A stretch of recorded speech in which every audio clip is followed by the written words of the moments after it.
เดี๋ยวผมพบกันอีกครั้งนะเลยไม่มีบ้านนะผมพามาดูวิธีการต่อโครงทัดที่ยาว24เมตรนะครับเนี่ยตรงนี้นะ24เมตรนี่24เมตรผมผลิตมาจากโรงงานครึ่งหนึ่งนะอย่างละครึ่งนะครับผมพามาดูว่าเรามีวิธีการต่ออย่างไรนะครับผมใครสนใจเราสร้างโกดังโรงงานนะโทรมาได้เลยครับหรือให้พี่บ้าน0 8 1 7 0 5 2 1 3 2ทางวิทยาลัยตามใต้ลิงก์นี้นะครับผมไปรับชมกันดีกว่า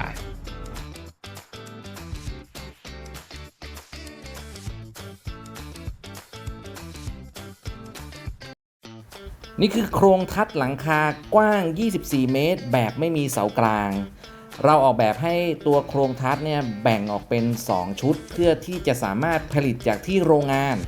แล้วก็ยกมาติดตั้งที่หน้างานได้กระบวนการออกแบบต่างๆเราใช้วิศวกรในการออกแบบและควบคุมกระบวนการเชื่อมทั้งหมดเชื่อมจากโรงงานเป็นหลักแต่ก็จะมีมาเชื่อมที่หน้างานบ้างในบางส่วนการต่อโครงทัด2โครงเข้าด้วยกันต้องบอกว่าสำคัญมากๆนะครับต้องให้วิศวกรทำการออกแบบจุดที่เรามาทำการเชื่อมต่อกันให้ดีๆหลังนี้หลักๆเลยคือเราออกแบบให้มีการเชื่อมต่อด้วยระบบโบนซิสเต็มทั้งหมดเราใช้เพลทในการเชื่อมเข้ากับโครงหลังคาแล้วก็ทำการใช้โบนในการประกบตัวโครงหลังคาเข้าด้วยกันเพียงเท่านี้ก็สามารถที่จะยึดโครงหลังคากว้าง24เมตรได้มาดูงานจริงกันนะครับเราก็จะใช้โบนที่ทางวิศวกรเขาออกแบบแล้วสั่งซื้อเข้ามาให้ได้ตามมาตรฐานหลังจากนั้นก็ใช้โบนตัวนี้มายึดประกบกันเข้ากับเพลทที่เราเชื่อมเอาไว้แล้วนะครับสังเกตดูดีนะด้านบนกับด้านล่างนะครับมันจะเยื้องกันอยู่ซึ่งตรงนี้เป็นหลักการออกแบบทางวิศวกรรมมีเรื่องของขนาดโบนจำนวนโบนนะครับแล้วก็เรื่องของตำแหน่งหน้าที่ทุกท่านจะต้องคำนึงถึงตรงส่วนนี้เจ้าของบ้านไม่ต้องกังวลนะครับเพราะเราเป็นผู้ออกแบบและทำการติดตั้งให้เรียบร้อยรับประกันว่าโครงหลังคาเนี่ยแข็งแรงสมบูรณ์ตามมาตรฐานแน่นอนครับเพียงเท่านี้เราก็จะได้โครงหลังคากว้าง24 เมตรโดยที่ไม่มีเสากลางนะครับแบ่งครึ่งมาแล้วก็มาประกอบหน้างานเรียบร้อยจะสังเกตดูนะครับจุดไหนที่ต้องเชื่อมเราจะเชื่อมมาจากโรงงานแล้วไม่ว่าจะเป็นเพลทหัวเสารอยต่อระหว่างตัวโครงซอยลูกตั้งลูกทะแยงพวกนี้เราเชื่อมมาทุกแนวจากโรงงานแล้วทั้งหมดมาถึงจุดนี้ใครยังไม่ได้กดไลค์กดแชร์กดติดตามเป็นกำลังใจให้ช่องรายการผมก็ฝากกดแชร์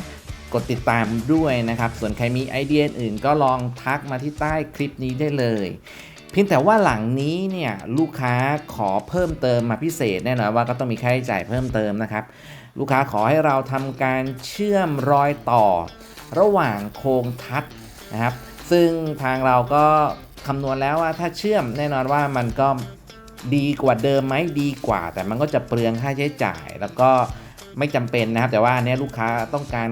ความมั่นใจความแข็งแรงเราก็ไม่ขัดนะครับเราก็ทำการเชื่อมรอยต่อให้ลูกค้าตามที่เราคุยกันแล้วก็ตามที่วิศวกรมาคำนวณซ้ำอีกครั้งว่าจะไม่ส่งผลต่อการประกบของเรา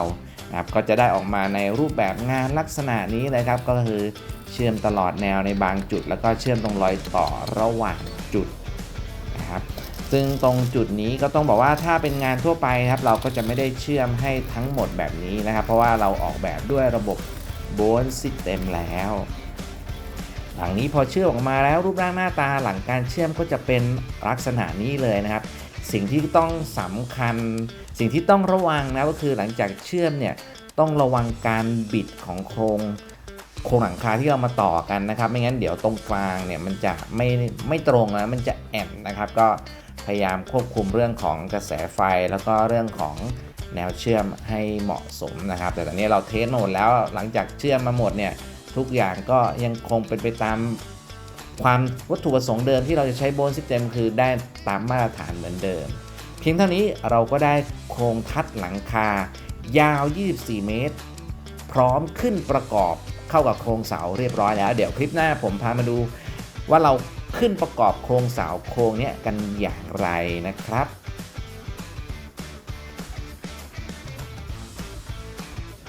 นี่คือวิธีการต่อโครงทัดยาว24เมตรแบ่งมาครึ่งละ12เมตรของเรานะครับอันนี้อาจจะมีเพิ่มเสริมพิเศษสักนิดหน่อยนะครับก็แล้วแต่งานนะครับ ใครสนใจเราสร้างโกดังโรงงานโทรมาได้เลยครับหรือพี่บ้าน0817052132ทำที่ไหนตามใต้ลิงก์นี้นะครับผมแล้วเจอกันคลิปต่อไปสวัสดีครับ